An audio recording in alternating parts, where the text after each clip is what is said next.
ഇതിൽ ഇനിയിപ്പോൾ നേരത്തെ MCA സൂചിപ്പിച്ചതുപോലെ നെതന്യാഹുവിന്റെ ഭാഗത്തു നിന്ന് യാതൊന്നും സംഭവിക്കില്ല. കാരണം ആ രീതിയിലാണ് ട്രംപ് നെതന്യാഹുവിനെ നിർത്തിയിരിക്കുന്നത് എന്ന് മനസ്സിലാക്കുന്നു. പക്ഷേ ഇസ്രായേലിനുള്ളിൽ എന്ത് സംഭവിക്കും, അവിടെ തീവ്ര വലതുപക്ഷ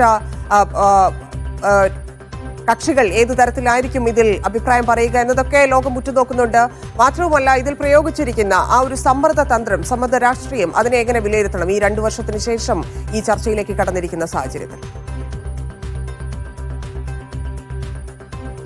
ഇപ്പോൾ ഇസ്രായേൽ ഉച്ച ക്യാബിനറ്റ് മീറ്റിംഗ് ചേർന്നുകൊണ്ടിരിക്കുകയാണ്. അതിനിടയ്ക്ക് ചില വിശ്രമം വേളകൾ ഉണ്ടായിരുന്നു എന്നാണ് നമ്മൾ മനസ്സിലാക്കുന്നത്.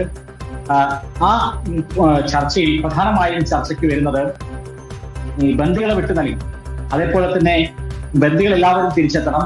അത് 20 ജീവിച്ചിരിക്കുന്ന ആളുകളാവട്ടെ, 28 മൃതദേഹങ്ങളാവട്ടെ, അവരെല്ലാം തിരിച്ചു വരണം.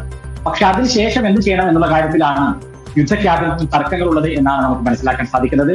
ബസലിസ് മുട്ടച്ചിനെ പോലെയുള്ള ഇറ്റാമർ ബെൻഗവറിനെ പോലെയുള്ള തീവ്ര സയനിസ്റ്റുകൾ പറയുന്നത് അതിനുശേഷം യുദ്ധം വീണ്ടും തുടരണം എന്നുള്ളതാണ്. അല്ല എങ്കിൽ ഹമാസിനെ നശിപ്പിക്കണം, നിരായുധീകരിക്കപ്പെടുക എന്ന് പറയുന്നതെങ്കിലും നടപ്പിലാവണം എന്നുള്ളതാണ്. പക്ഷെ അക്കാര്യത്തിൽ എന്ത് നിലപാട് സ്വീകരിക്കണം?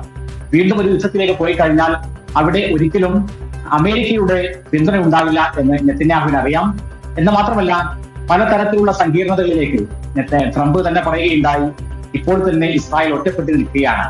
ആ പഴയകാല പ്രതാപത്തിലേക്ക് ഇസ്രായേലിന് തിരിച്ചു പോകണം, അവിടേക്ക് പോകണമെങ്കിൽ ഈ യുദ്ധം അവസാനിപ്പിക്കണം എന്ന് ട്രംപ് നെതന്യാഹുവിനോട് പറഞ്ഞുകൊണ്ടേയിരിക്കുകയാണ്.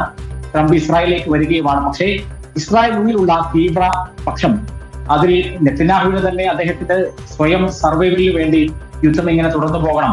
അടുത്ത വർഷത്തിലാണ് യഥാർത്ഥത്തിൽ ഇലക്ഷൻ നടക്കേണ്ടത്.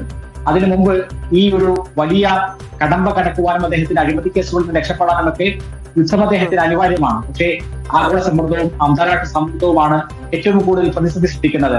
ഇപ്പോൾ ഏതായിരുന്നാലും ആ തർക്കത്തിന്റെ പ്രധാനപ്പെട്ട മർമ്മം എന്ന് പറയുന്നത് ബന്ദികളെ വിട്ടു നൽകിയതിനു ശേഷം ഈ യുദ്ധം എങ്ങനെ തുടരണം എന്നുള്ള കാര്യത്തിൽ മാത്രമാണ്.